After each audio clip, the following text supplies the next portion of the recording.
Welcome to the OtherWorldsGG Community Cast. This is episode number 30. I am Table for Two, aka Hunter, and I am joined by Mellified and Alien Pickle. How you guys doing? Hey, Smellified. I am doing pretty well.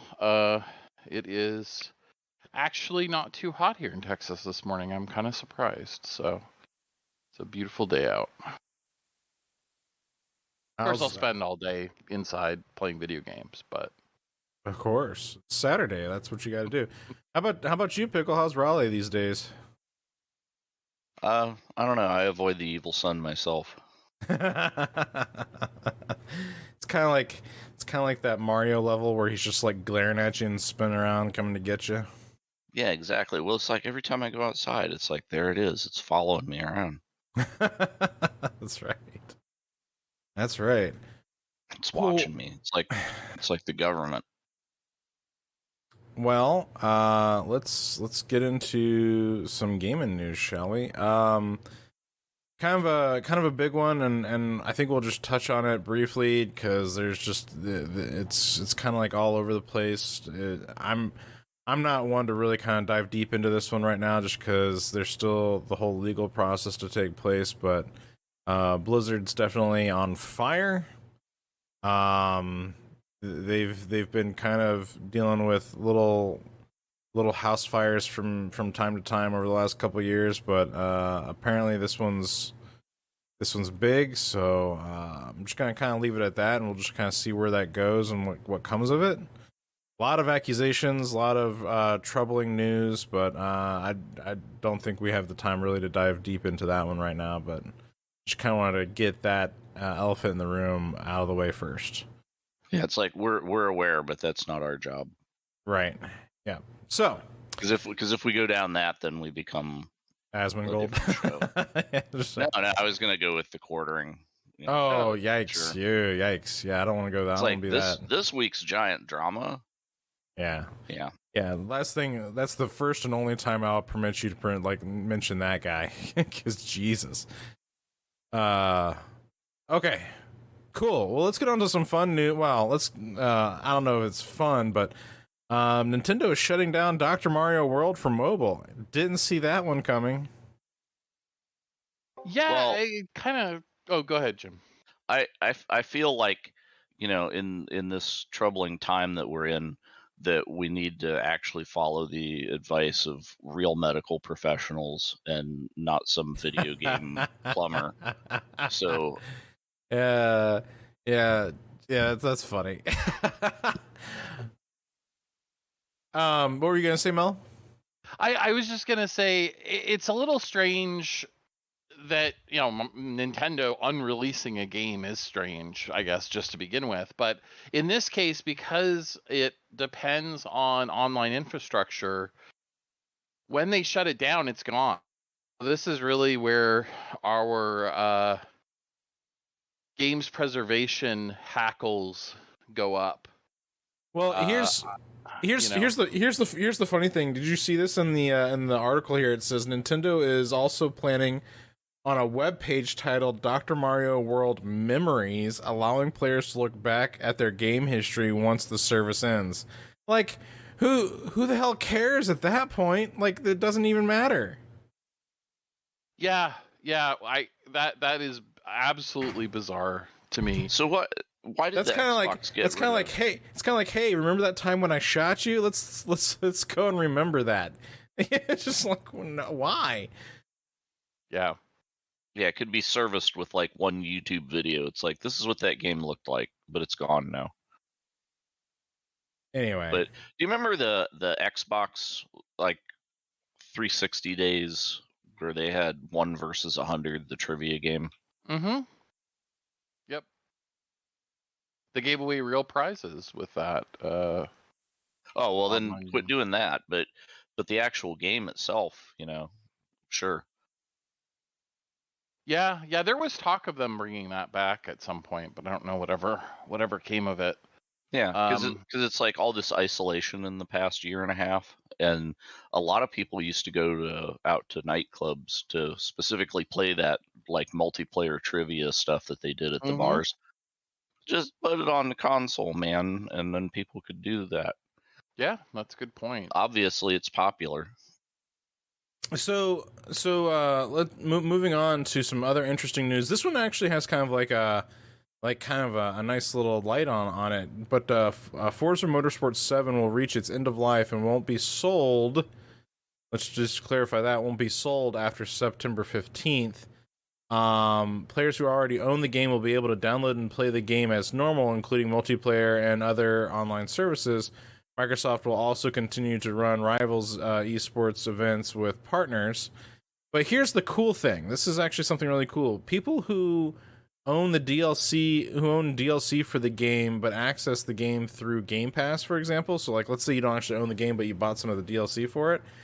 Microsoft will allow you to keep playing it. What they're going to do is for any Game Pass players who previously purchased DLC for the game but not the game itself, they will be able to receive a token for the game that will let them to continue to play the game through Game Pass.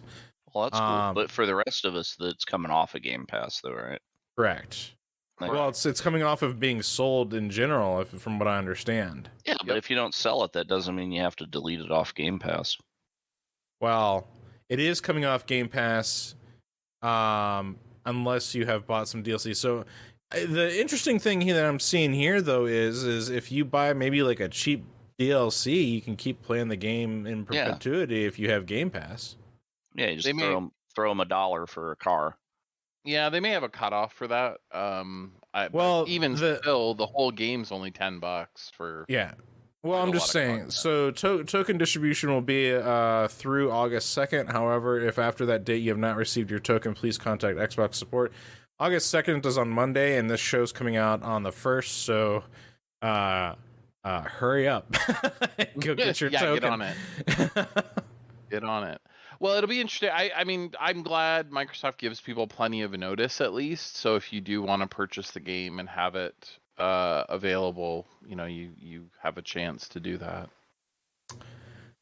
Let's see. Helicopters are planned for Microsoft Flight Simulator next year. Jim, what do you think about that?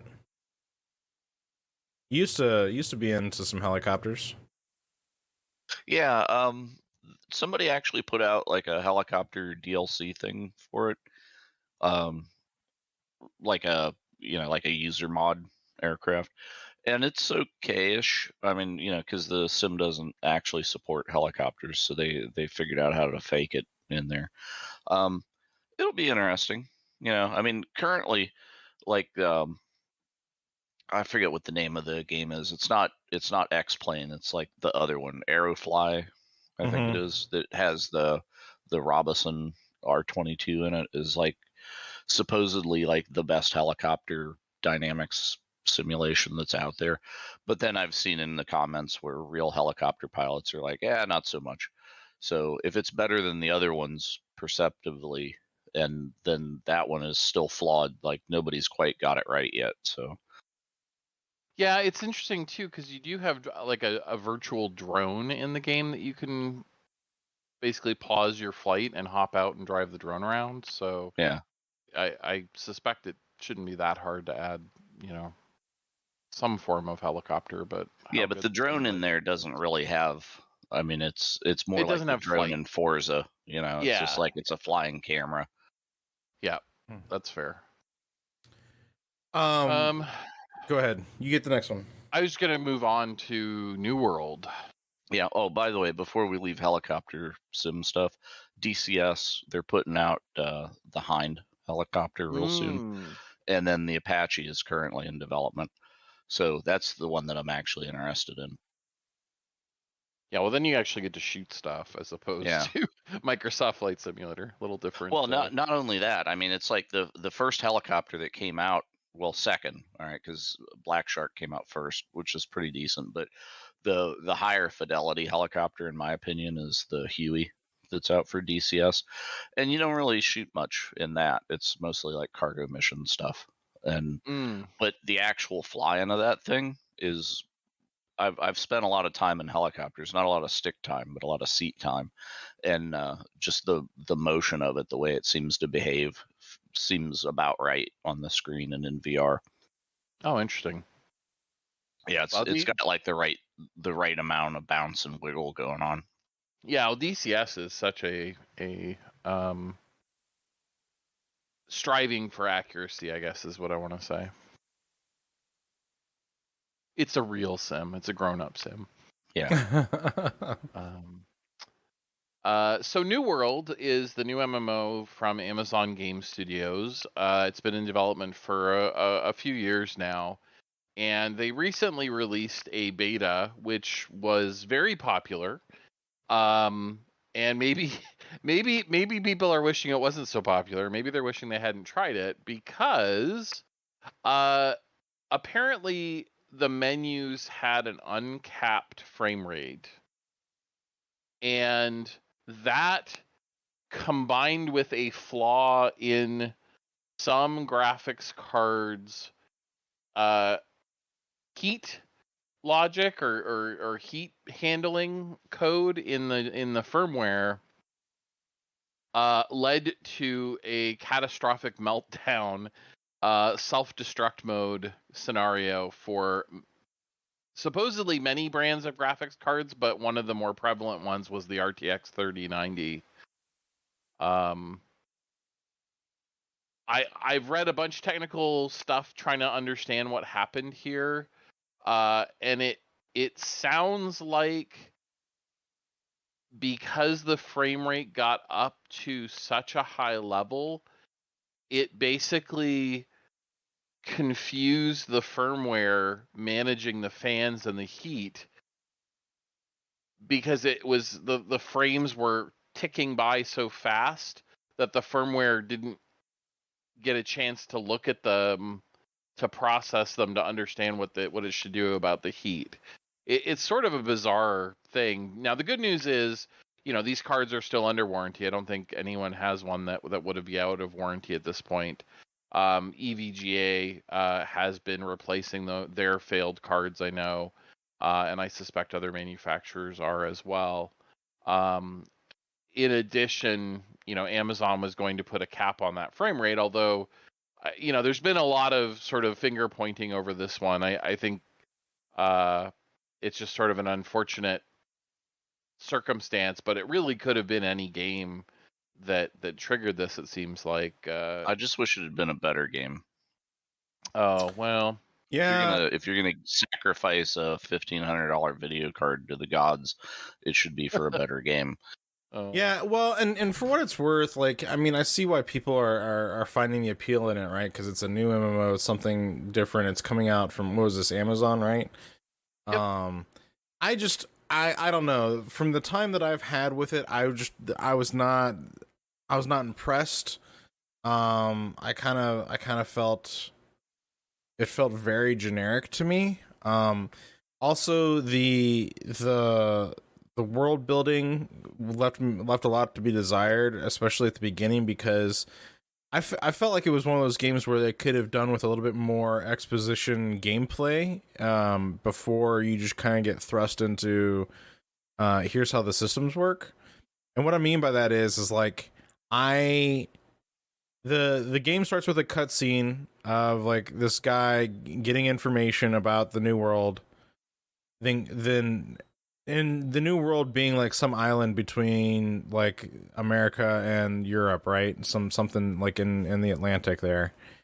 And so they venture off to this place, and as they're getting like their ship's getting sucked into the void, you're just like a crew person underneath, and then you do like a character creator, and then you've just crash landed on some island. You don't know why you're there or what the desire was for going there, or like why you were on the boat in the first place.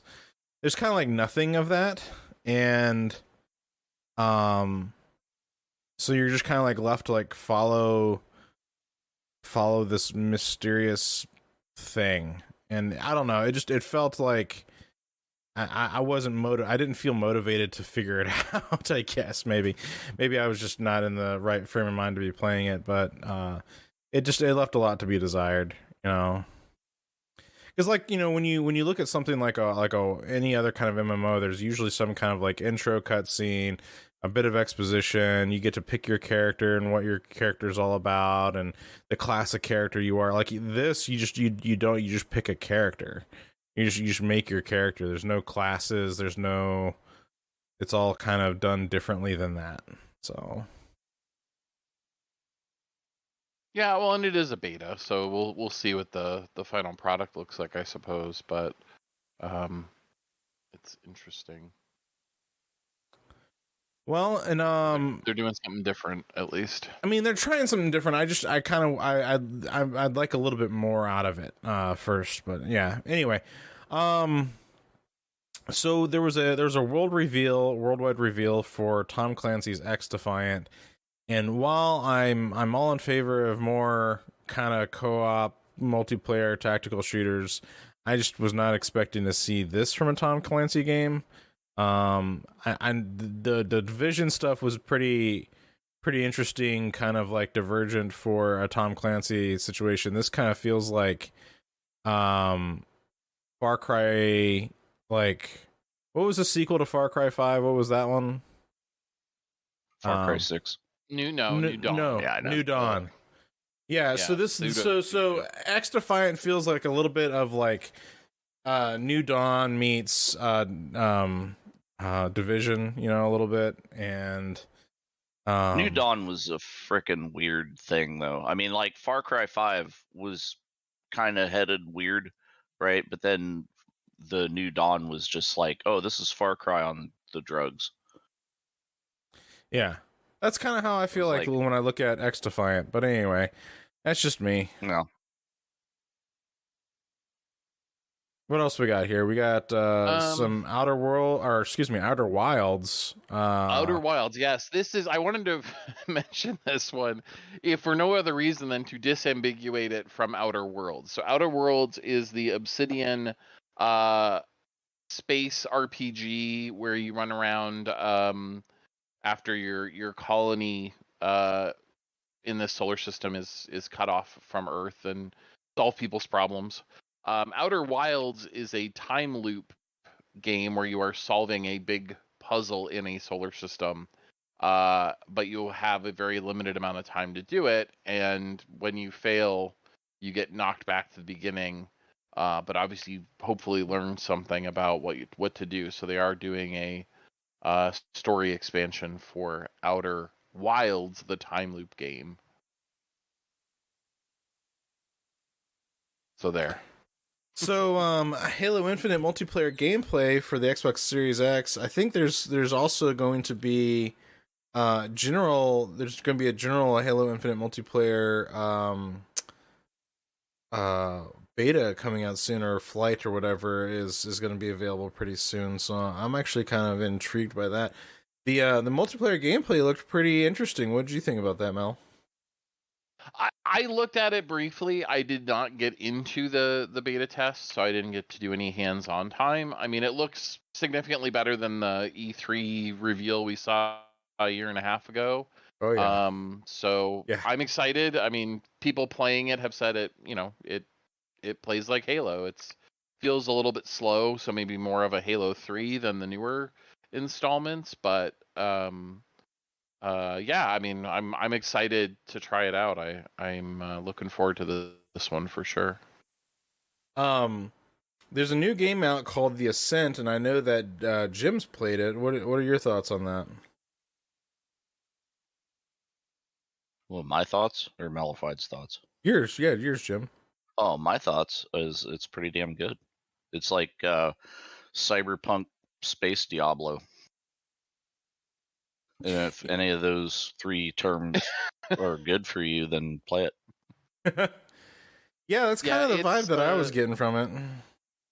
It was interesting. I played through maybe the first 2 hours of it over this week, and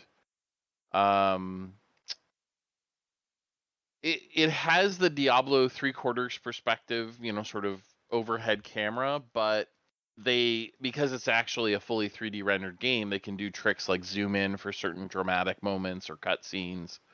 The graphics look fantastic. I think it's very dirty, gritty world, but there's a lot of like ground clutter, just random objects. The lighting is really good, especially in some of the city sections.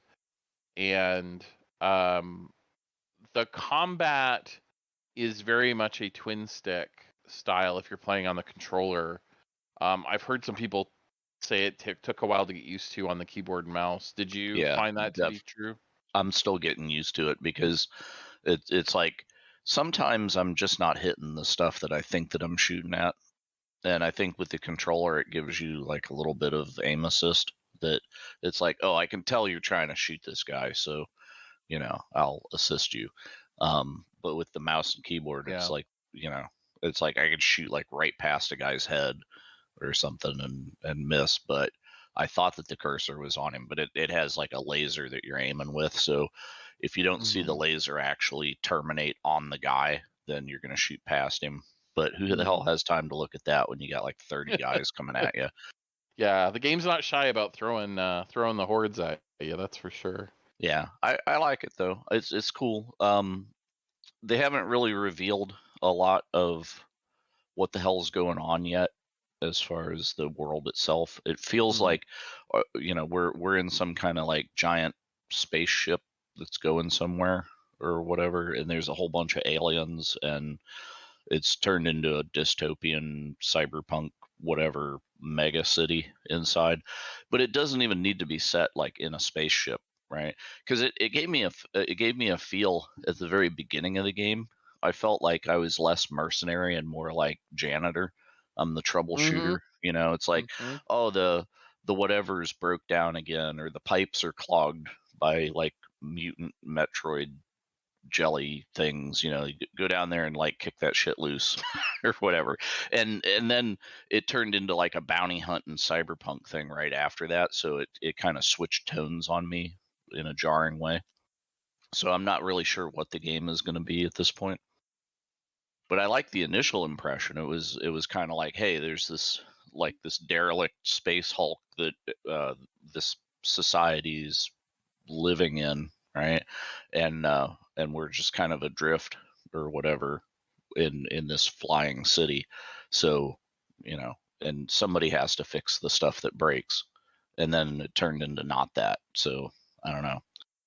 But the first impression, I was cool with that too. Yeah, I think it'll be. I'm looking forward to playing more of it. One of the cool things is it has co-op. Less cool, the Steam version is an island. You can't play with Xbox or the Windows Store or Microsoft Store Xbox Game Pass version, unfortunately. So if you're looking to play with friends, maybe find out what platform they're playing on, because it is a little bit limiting that way. Yeah. Have you noticed how much detail is going on in the environments? Like just as you're walking through this city, it's just like every piece of trash and whatever that's going on is kind of interactable. And it's like there's sections where you like wade through an ocean of like plastic garbage bags whatever, right? And it's just like there's so much crap going on the screen, and then it's not perceived, right? So it's like somebody like hand placed all this stuff. It's bonkers.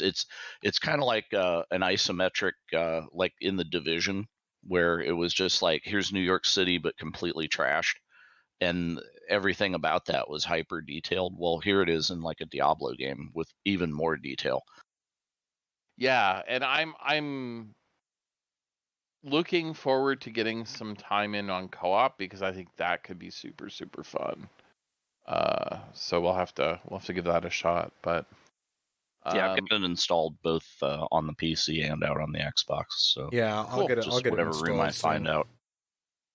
But and it is on Game Pass, both console and PC. Just to reiterate, the Ascent is the game that we've been talking about.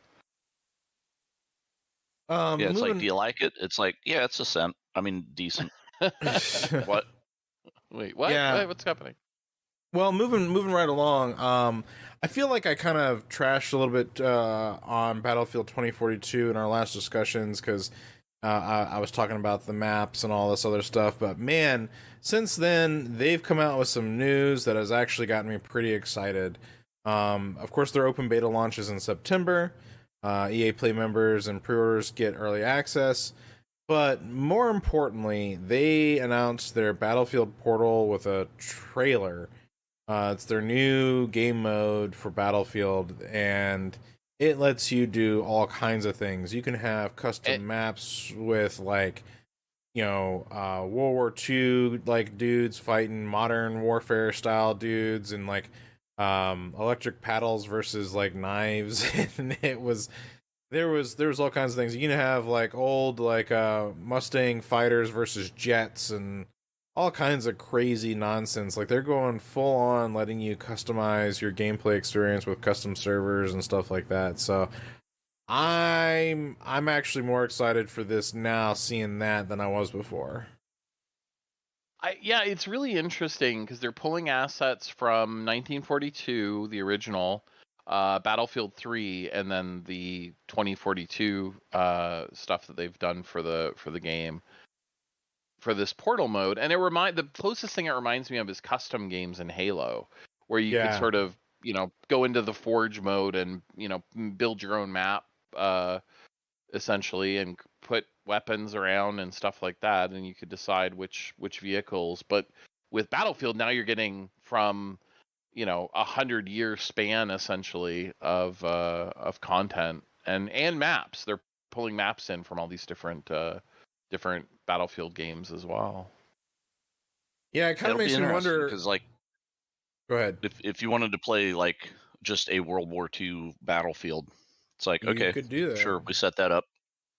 Yeah, I just wonder, like, if you made a multiplayer mode where it was like modern tanks versus World War II tanks, it's like, is that going to be actually balanced as it should be? Like the World War II stuff just is toast, or or is it going to be kind of hand wavy? Like, well, tanks are tanks in this game.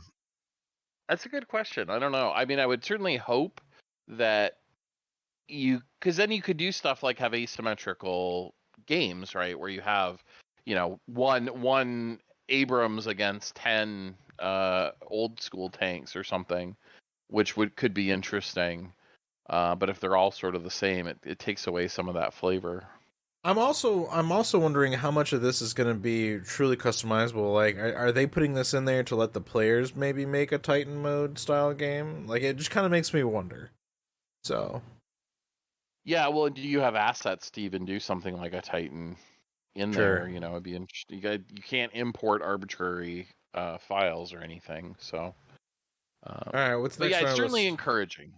I'm super excited about it. I think it means that this could be a very long tail Battlefield game, because there will be new stuff coming out from the community for years. Yeah, I don't know what'll go on with this Battlefield, but the next Battlefield is going to be Gary's mod. Yeah, they keep on this path. Yeah, for sure. I wanted to give a little shout out to the Splitgate, which is described by the developers as Portal meets Halo. And I downloaded this and I didn't get a chance to play it. But it was clearly popular because they had to shut off crossplay because it was causing problems for their server infrastructure, which, hey, that's the point of a beta test. Better to catch it in beta than at release. But did either of you guys give this one a shot yet? No. It is free to play, so that is good news, but definitely give it a look, called Splitgate. Yeah, I think I went and got it installed after you told me about it, but I've not touched it yet. Yeah, I downloaded it and it was just like all the servers were slam full and I couldn't get in. So that's as far as I got. Which was also my experience with New World. Go figure. People are craving anything new, perhaps, these days. It sure seems like. All right. Human Fall Flat hit 30 million sales, and they are revealing a new level on their 5th anniversary, which is coming up. If you guys, have either of you played Human Fall Flat much? I think I might have tried it once, but It's pretty visually simple, right? You have a level. There's puzzle elements where you have to manipulate things in the world to like get across a canal or to get a crane to move a crate where you need it. But the crazy thing is it has 8-player co-op, and you sort of mime grabbing things with the controller, and that's how you interact. And that includes each other, so you can do some pretty wacky things. And the levels are exactly the same whether you play single player or co-op. So there's obviously a path to solve every puzzle by yourself, but sometimes having other people makes it a little easier. And they've been just shipping all kinds of content updates for this over the last few years, which is part of why it's probably sold 30 million copies. But it's also on, I think, every platform at this point. I don't believe any of them are crossplay, unfortunately. But it was on Game Pass for a while. I don't know if it currently is. So, it is well worth checking out if you like sort of that style of environmental puzzles. And it's definitely fun as a co-op game, although you have to be careful you don't frustrate each other. My kids would drive me crazy because I was trying to solve the puzzle and they'd be busy picking up stuff and throwing it at me. Little jerks. Anyway, and they're listening to this podcast, so I'm gonna get it. I'm gonna hear about this later. I wanted to mark off. Max Payne turned 20 recently. Probably one of the more influential games for me. I remember just sort of being blown away by the storytelling and the narrative of the original Max Payne, and enjoyed 2. I don't know that I ever played through much of 3, but because it's so narrative driven, although the game itself is no visual treat, the narrative stuff holds up really well, and it's got great voice acting, so well worth a second look if you get a chance. So it looks like Dragon Age 4 is being targeted for a 2023 release date. I have not really had an opportunity to play through any of the Dragon Age games. I think I've touched Inquisition once. Oh my god. Calm down. Well, it's actually an interesting series because it mirrors Mass Effect in a lot of ways, where the first game they were trying to do this very tactical combat. Like the first Dragon Age was a lot like oh my gosh, the other big RPG. I'm blanking on the name. Baldur's Gate. No, Star not Wars. Deadly, not Dark Alliance. The one where you land on you're prisoners and your ship crashes on an island, and in the second game. Anyway, I'll think of it at the most inopportune time. But the point is, it was very, very tactical combat. It was like pause, tell everybody what to do. Okay, unpause for 6 seconds or 10 seconds, and then pause again and set everything up. You could do automation, but that was sort of the way it seemed to be meant to be played. And then the second game of Dragon Age was like completely opposite. It was arcade combat the whole time. And then 3, Inquisition, trying to kind of straddle those two a little bit more, but it's got that BioWare, overarching story, and your choices in the first game carry through the subsequent games. It's very action RPG though. Yeah, the later ones certainly are. Yeah. But I think that's where, for me, it ties in nicely. It's like a medieval Mass Effect in a lot of ways. So I quite enjoyed it. I finished the first 2. I never finished Inquisition, and I kept sort of meaning to go back to it, but I had already put in 60 hours and on PlayStation, and then I stopped using the PlayStation so much, so I'd have to sort of start over if I was going to play it again, I suspect.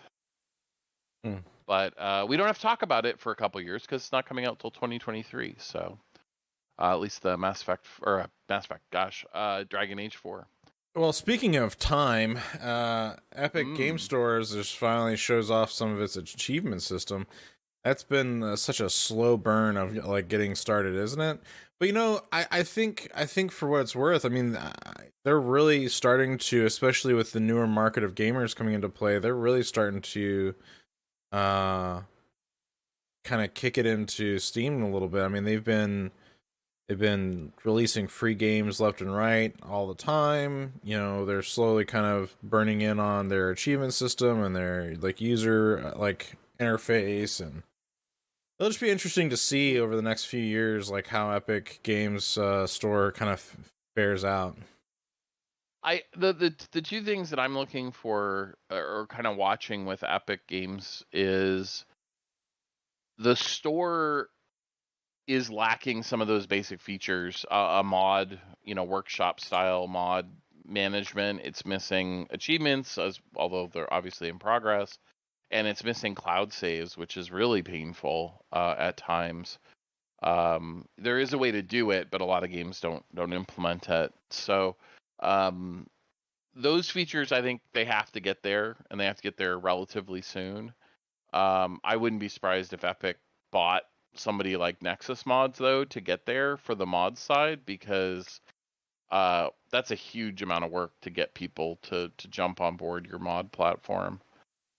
And then the other piece of this for me is Epic has built a really, really powerful, very feature complete multi-platform system because of Fortnite, because you can play Fortnite with anybody from any platform, and it already buckets you by input method rather than by your platform choice. And they've allowed other games to use it. So I feel like if they pushed that more, we'd really sort of have a lot more play anywhere, cross-play, cross-progression games. I sort of hope Xbox does it because I like Microsoft more than I like Epic, I guess. But I want somebody to do it because Lord knows we need more cross-play, more cross-progression. Nice. Well, speaking of cross-play and cross-progression, Warframe is set to receive cross-play and cross-save support. So that's pretty cool. Yeah, that's one that it really stinks right now. If you started on one system, man, and put any amount of time into it, to lose all that progress to go to a different platform to play with a friend is painful. So it makes sense for any of these free-to-play games, though, to do this because they don't care what platform you're on. In fact, the more you have to grind, the better. And if you'd like to catch up, well, just get your wallet out and Well, but I think it behooves them because there's more people to play with if they're pulling in players from all platforms. Yeah, which makes me wonder, is their population waning in general, and then they have to maybe, yeah. It's almost it's like a server merge. Yeah. Well, yeah. Well, speaking of getting your wallet out, though, EA Play has announced a whole bunch of their lineup coming up for the rest of this year, and it looks like starting next year. And there's one here that there's to be announced, but Apex Legends Emergence, July 26th. So I guess that's already a thing, or is that July 26th of next? Like, was that? No, that came out. It's basically just more content, new season, new. I just couldn't get into Apex Legends, honestly. I don't know. I don't play it, but my kids will bounce back and forth on it, where they'll go play when a new season comes out or something for a few weeks, and then go do something else after that. It seems like. Then we got Knockout City, Fight at the Movies, which is also out now, it looks like. And Lost in Random comes out September 10th. And of course, the big one, Battlefield 2042, comes out October 22nd. And then Grid Legends comes out next year. And then there's That's also a racing franchise, right? Yes, yeah, that's their other racing franchise, not Need for Speed, which is Right. their normal racing franchise. Okay. And then there's also a Dead Space game announced, which I'm kind It's of a remaster of the original, yeah. Yeah, so that'll be very, very interesting to see. They seem to have learned from Blizzard's mistakes on the remaster front, and were certainly saying the right things about it, where they weren't, sort of changing. They were actually restoring content that got cut for time in the original, because they ran out of time to finish it, as well as just improving the graphics. But they're not changing the gameplay or the story at all. So yeah, but why is it that they shut down the developers that made the thing, and then afterwards they're like, hey, we're gonna remake that thing that those guys that we just fired made? Cool. Yeah. Well, EA does as EA does, I suppose. Yeah, I'm gonna do as I do too. Let's see They're here. not getting my money. Well, yes, of course not. Looks like GTA Online is to get some upgrades to select vehicles on the Xbox Series X, which is going to be interesting. I'm assuming that's some visual upgrades with those. Yeah, it was speed improvements is how they described it, which I couldn't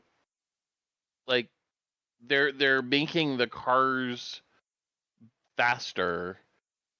So I guess the idea is you're able to push the engine to make it look better at higher speeds or make it feel faster. I didn't quite understand what they were getting at with that, but yeah, who knows? I mean, GTA Online's such an interesting like anomaly to begin with, so I'll be kind of curious to see what that really means when it comes out. And then speaking of upgrades, Sniper Elite 4 gets free Xbox Series X/S upgrade today, so you guys can go and get a free upgrade for that.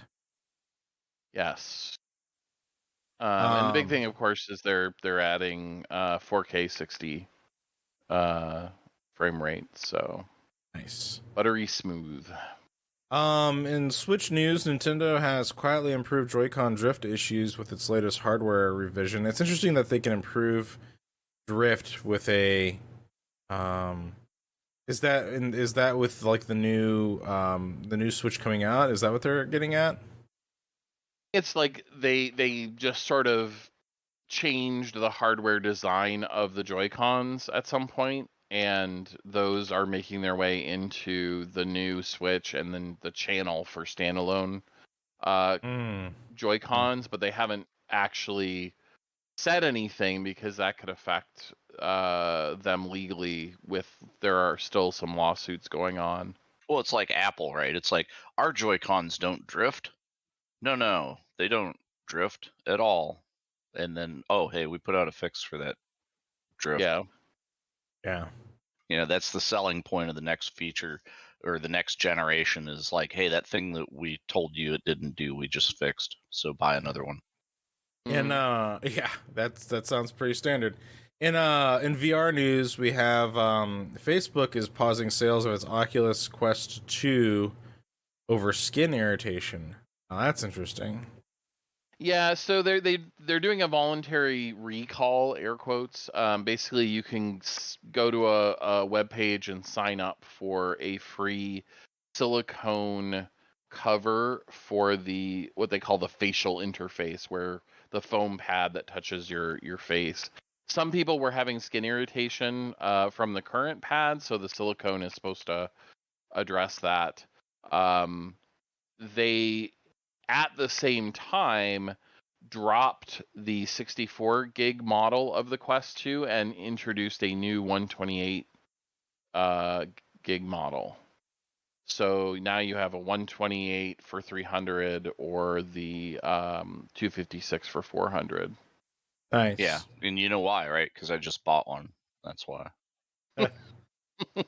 Well, at least you get a free silicone facial interface. That's right. I need a face condom for Yep. the COVID. What?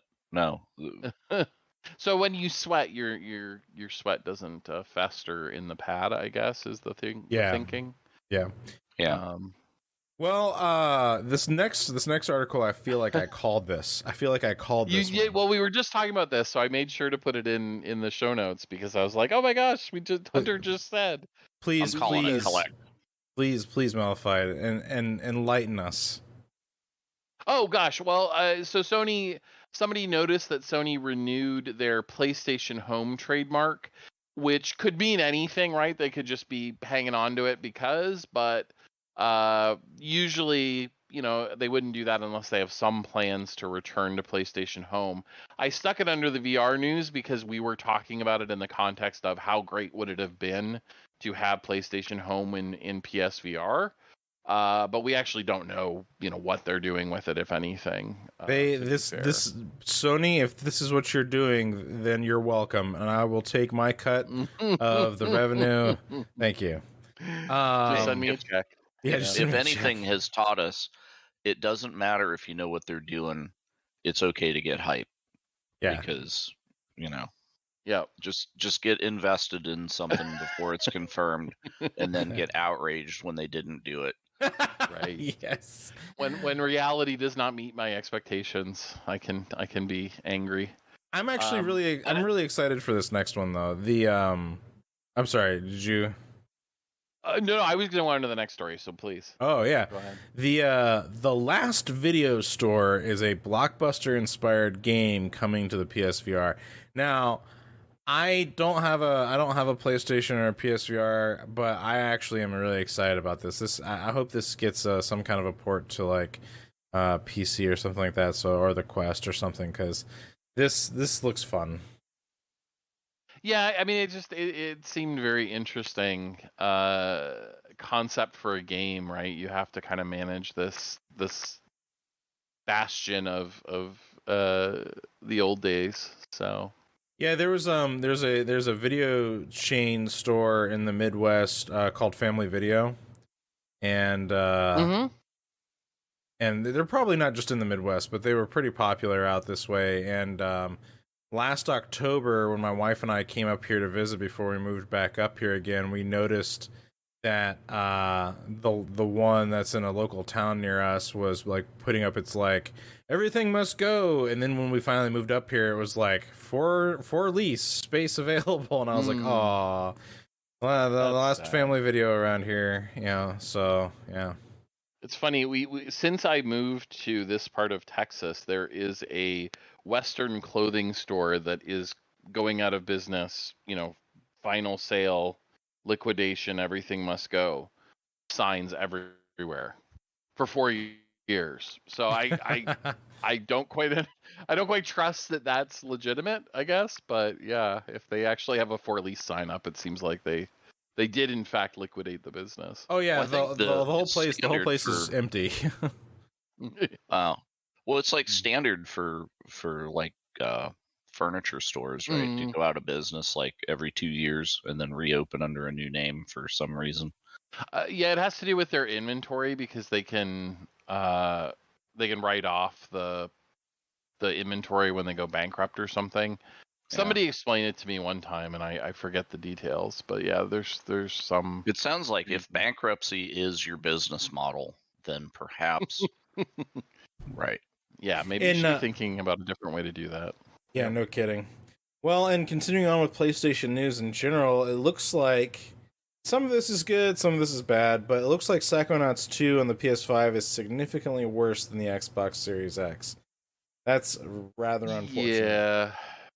Yeah, and obviously people are sort of, blaming Microsoft for this, and it's hard not to when you look at the details. So the game will run at 1440p on the PS5, and it runs at 1620p on the Series S. So it's actually, about 10% better, 15% better resolution on the Series S versus the PS5. That's very unusual. So a lot of people are calling shenanigans. Now, that said, we'll see what happens, day one patches and things like that. We may, it may change. So the game isn't actually out yet.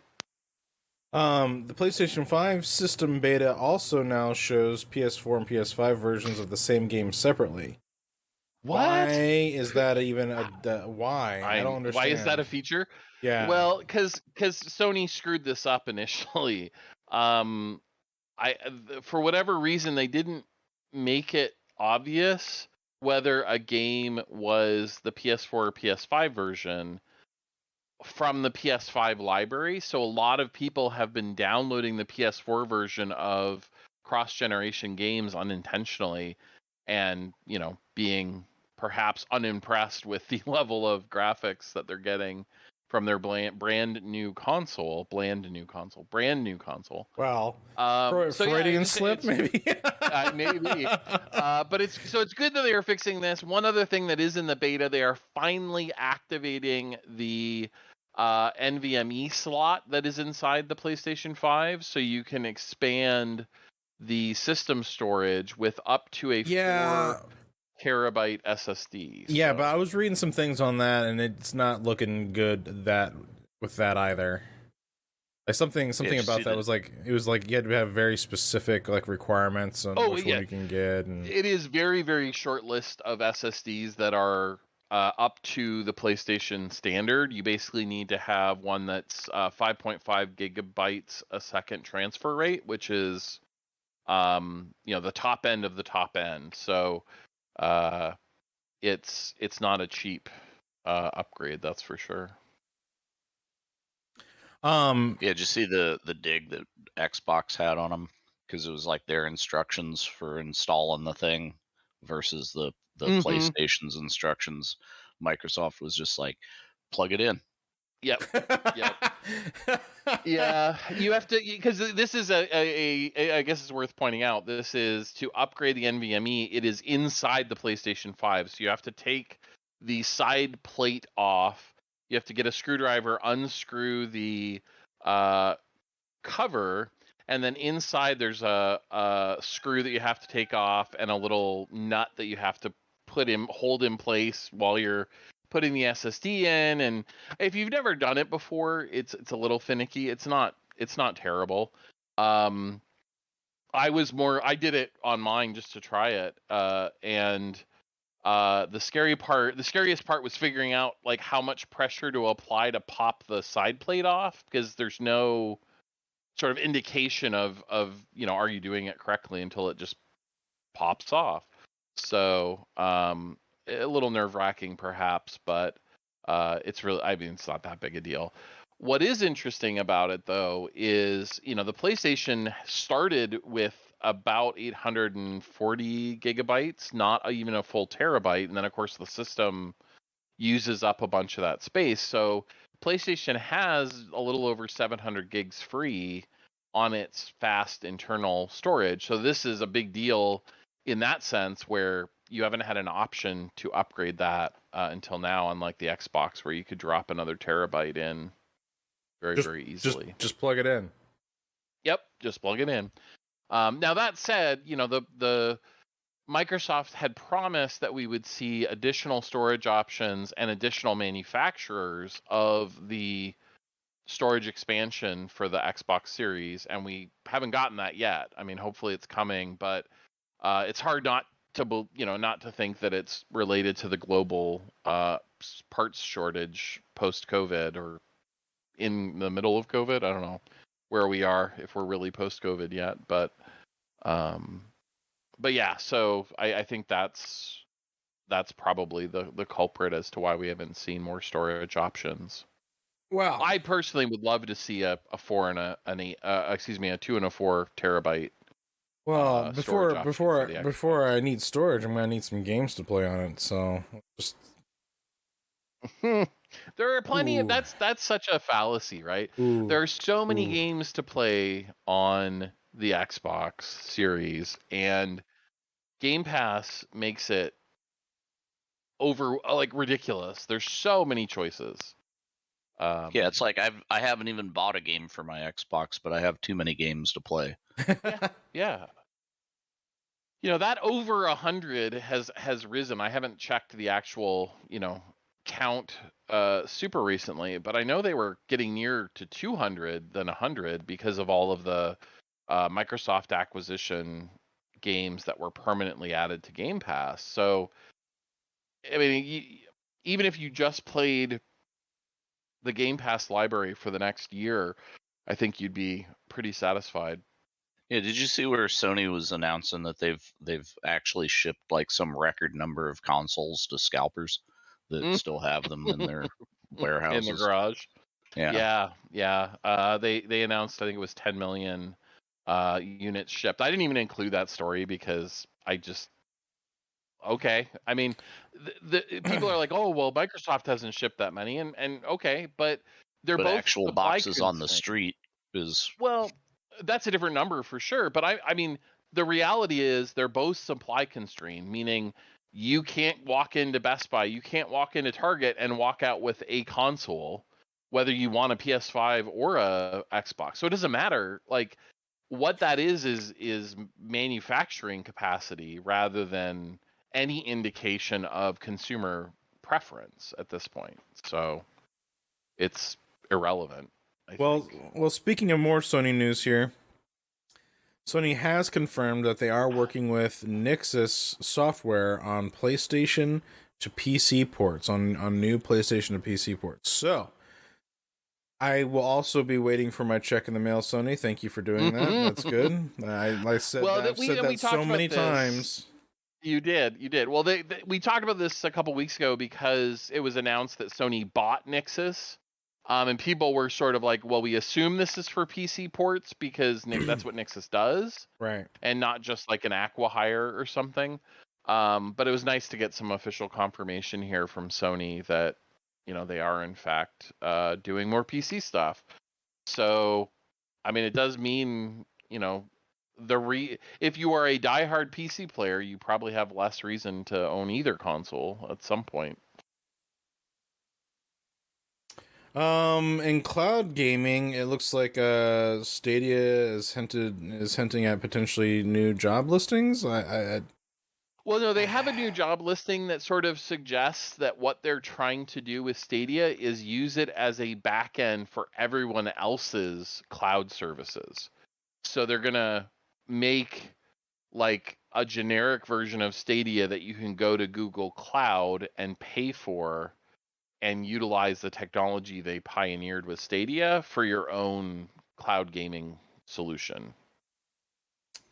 Weird. So they're going to be competing with themselves, which, like, Google seemingly has enough problems getting Stadia off the ground and out the door. Why the hell they're going to compete with themselves? I don't. Yeah. Why would they want to? Why would they A, want to compete with themselves, and B, like, if anything, Stadia has proven not to be as successful as, say, xCloud, Game Pass, those kinds of things. So I'm just not. Well, what to me, what this is a way for the business to salvage some of the bad investment they made in Stadia, right? Sure. Hey, we built all this infrastructure, we put out all these game servers, all these GPU heavy, systems. If we can trick somebody else into paying us to use them, then maybe we won't have lost so many millions of dollars on Stadia. It's like a new service called Google Garage Sale. Yeah. Oh my God, that's perfect. Yes. Before we go on to some of our other stories, I want to jump back to cover retro. One of the best games of the Xbox, PS2, GameCube era was Simpsons Hit and Run. It was like kind of took the Crazy Taxi concept, but it was almost more of a GTA game set in Springfield, right? I'm not crazy. That's where the Simpsons live. Yeah. Yes, it was basically it was kind of GTA Simpsons, definitely. Yeah, and it was super fun, and they had all kinds of inside, references to different episodes of the TV show and stuff. So there's some talk that, it would be neat to remaster it. The reality is, though, there's so much corporate licensing involved in this, I'm not sure it would ever happen. But the good news is, because of game preservation, you can go back and actually play this game for PS2, Xbox, and GameCube. There was a PC version released, apparently, although I don't remember that. So maybe it is possible to track that down as well. So yeah, on certain abandonware sites, it is readily available. Good to know. All right. So that is interesting, because the same thing happened with like Rogue Squadron and what was it, Battle for Naboo. They both also got PC releases, and like I had no idea until years later. You're just like, wait, what? Yeah. Like Star Wars Pod Racer PC release? Oh yeah, I didn't know about that one until GOG was like, hey, here it is, and you're like, oh shit. This is a thing. Okay, cool. Yeah, very interesting. So, couple of tech news stories that caught my fancy. ARM devices are soon going to support NVIDIA's AI upscaling and ray tracing technology, which was a little out of left field. Other than the Switch, what ARM device uses NVIDIA tech today? Yeah, that's what I thought. I mean, I guess the Shield, but yeah, it was sort of an interesting story. Yeah, I'm still trying to like think about that. Like I wasn't sure. Well, I still was hoping that the Switch Pro would incorporate DLSS, because it really could use it, frankly, to improve frame rate. You render it at a lower resolution and then upscale it, and it looks the same. It looks as good, but it is a lot easier on the hardware, which would be a big deal on the Switch. But maybe they'll figure out a way to get there. So it'll be interesting to see. And then there's been a lot of speculation. We obviously talked about this last week, the Steam Deck, and kind of what it is and where it's going and what's going to happen with it. Valve made a comment that I find a little hard to believe. In an interview with IGN, they said they haven't found a game the Steam Deck can't handle. Yeah, of the 5 games that they have played, they haven't found a game the Steam Deck can't. It's just like, yeah, Half-Life 2. It's just like, well, by handle we mean like the title screen comes up. You're right. Stardew Valley, yeah. Oh, jeez. And maybe that's what it is. I was like, what? How is that possible? So we'll see what that looks like down the road. The question still stands: can it play Crysis? We need to know. Right. Hey, it'll play Doom, and that's good enough for me. Yeah. The original, not the 2016 release, just to be clear. Doom 64. That you couldn't play. Doom 64. Yeah. Yeah, so I remember this cartoon. It was like scientists had discovered this like alien computer, right? And it was like, what we think would happen is, the science is like, yeah, we've studied this thing for years, and we're just like starting to understand this alien technology. But what would really happen in the next panel is the scientist like, I got Doom running on this shit.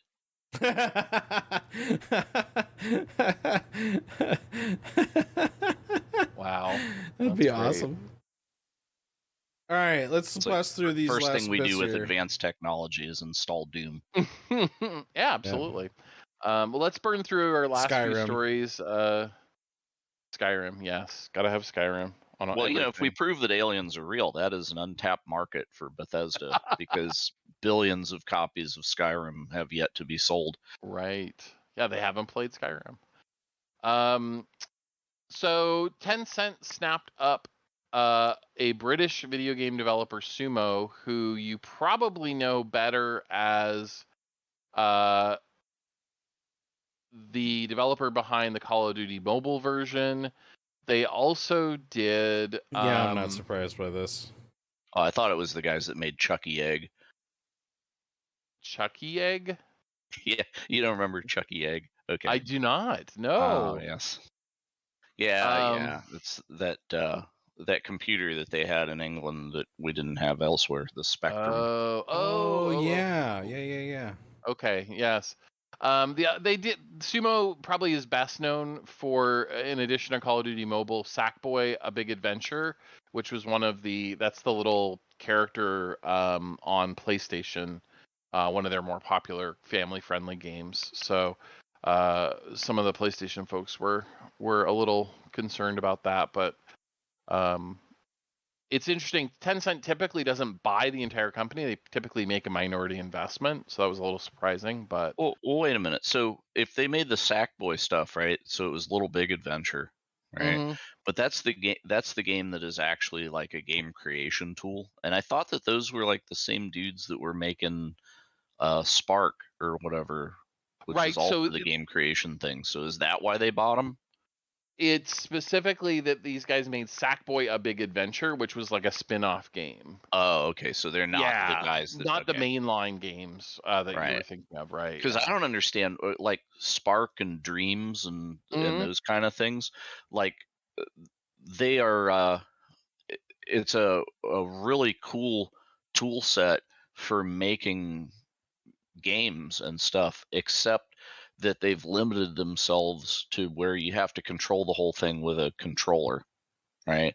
And then it becomes that commercial from the 90s, hey, pass me that controller, I got to tighten up the graphics on level 3, right? Mhm. Right. Remember that Westwood Yes. College of Game Design? Yeah. Yeah. So why would they not bring that to a platform that has a mouse and a keyboard?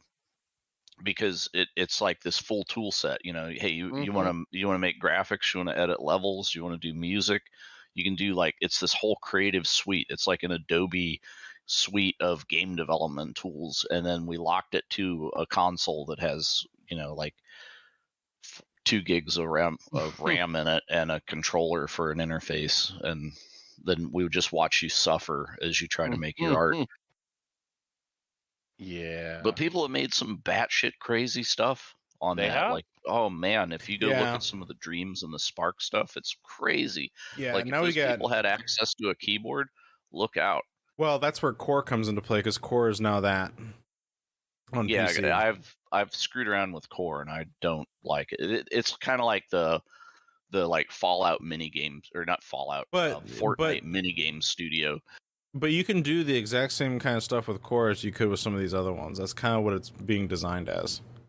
Oh, well, hopefully somebody figures out how to do something that actually is interesting to me with it.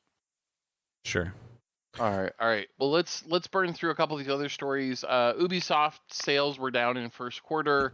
Not a huge surprise. They didn't really release anything new.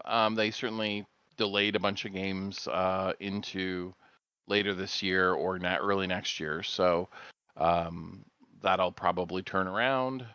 Valve got caught up in the antitrust lawsuit between Epic Games and Apple and Google. A studio called Wolfire Games filed an antitrust lawsuit against Valve, saying that Valve's cut was too high, and Valve saying, well, no, that's pretty reasonable, actually. Screw you. So we'll probably be hearing about that for the next several years as they fight it out in court. This is kind of funny. So it came up that Dell was canceling people's PC orders, for high-end gaming PCs. And as people started posting about it, they realized that it was only in certain states. And what came out of it is some of these states had passed laws to limit power consumption on various consumer electronics in an effort to combat global warming. And so Dell's PCs were not legal in those states anymore. Wait, you couldn't sell anything that was capable of mining Bitcoin because of the environment? So well, yeah. Okay, where in China was this? No, this is the US. Where in China was this? So, well, I just thought that was kind of a bizarre story. That's perfectly normal for China. So Netflix is going to be adding games to your subscription. It won't be a separate subscription, and they're going to start with mobile games. Very early days, they're saying, but do expect to see some, Stranger Things crossover games developed by Netflix internally rather than farming those out, I guess. You guys have phones, right? Oh, jeez.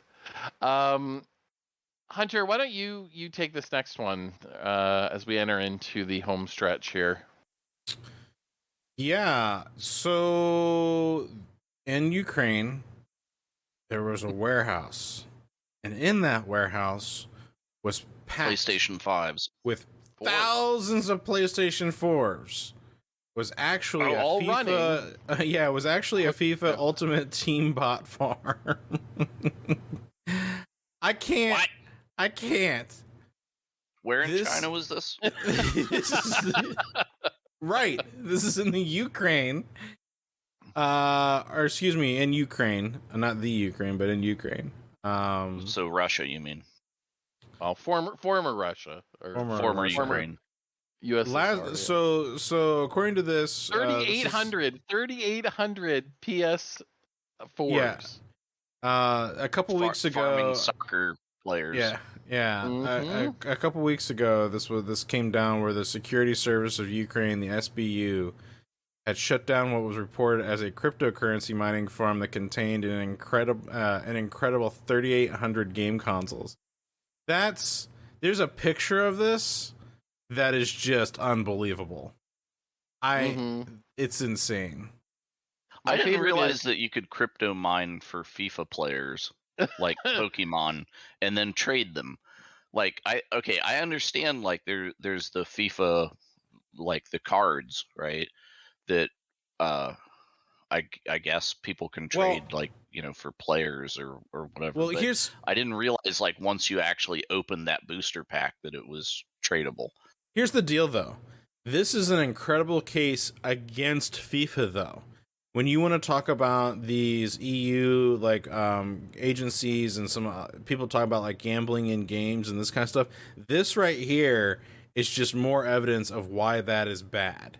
So well, PlayStation 4 should be illegal in some states because you could kill the environment with them. Well, that's right. Well, I'm just saying though, like if you go ahead.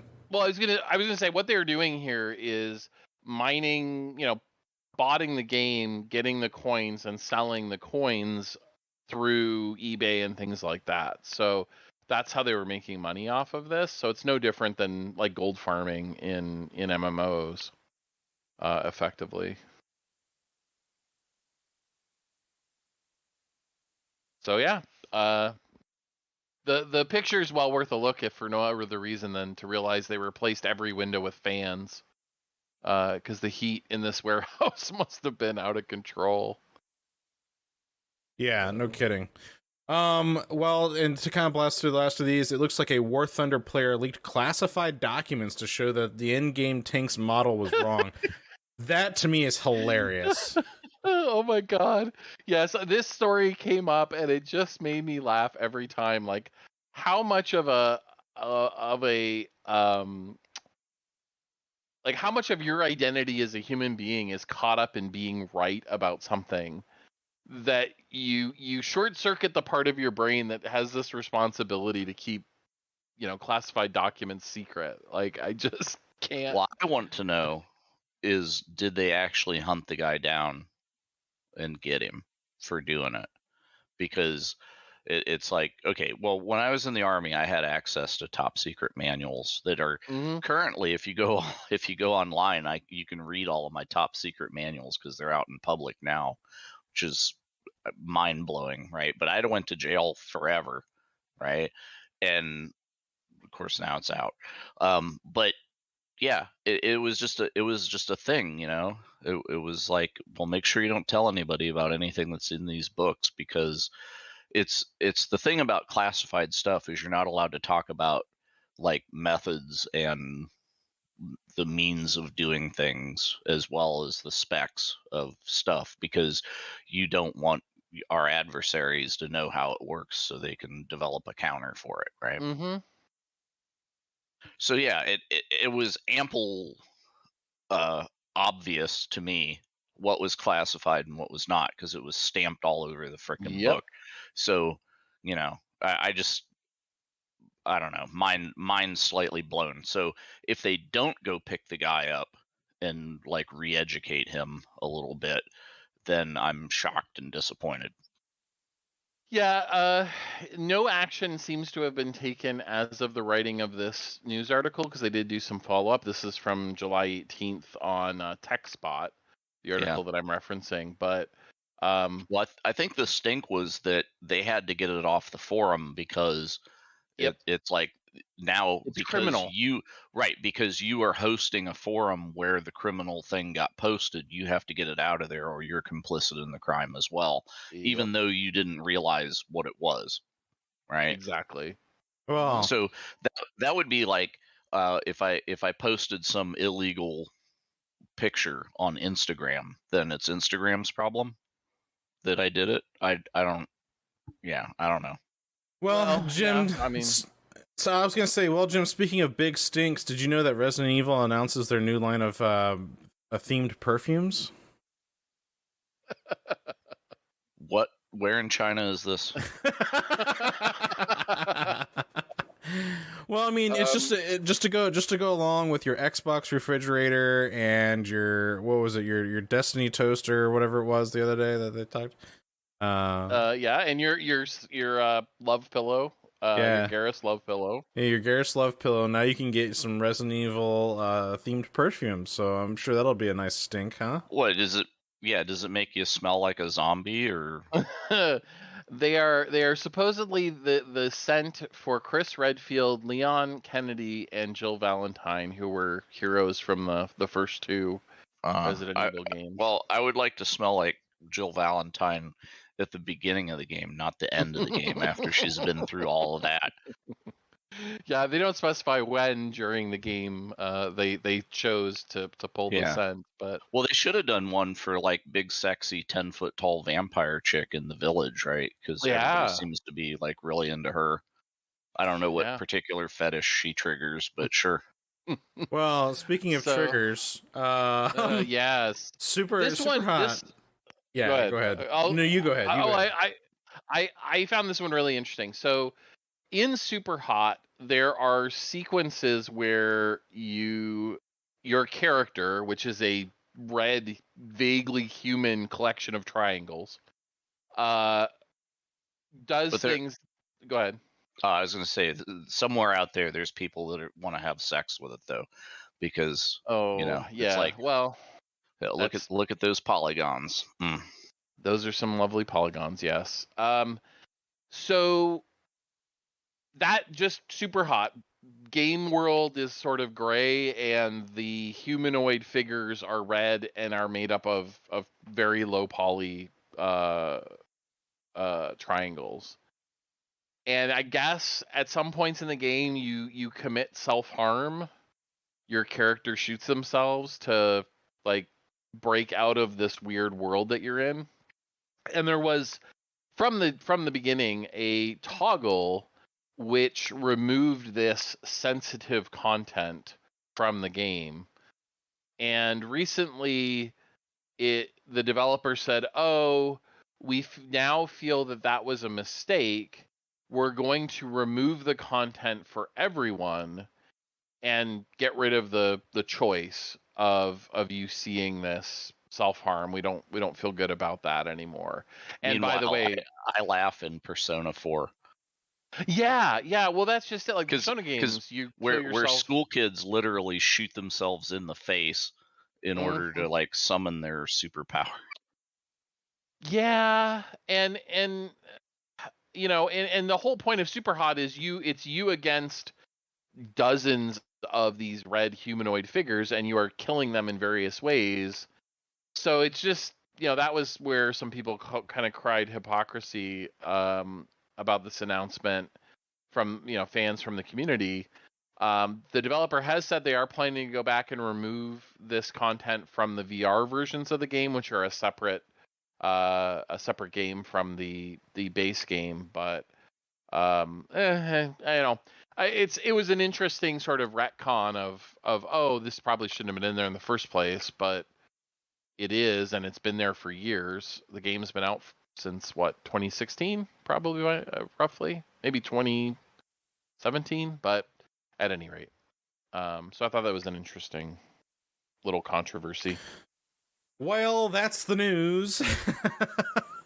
It is certainly unique and interesting. We've got a lot of things to look forward to. Over on our Discord, though, we are still running our giveaway, and we have some game servers that we're running these days. We got some Battlefield 4 action going on.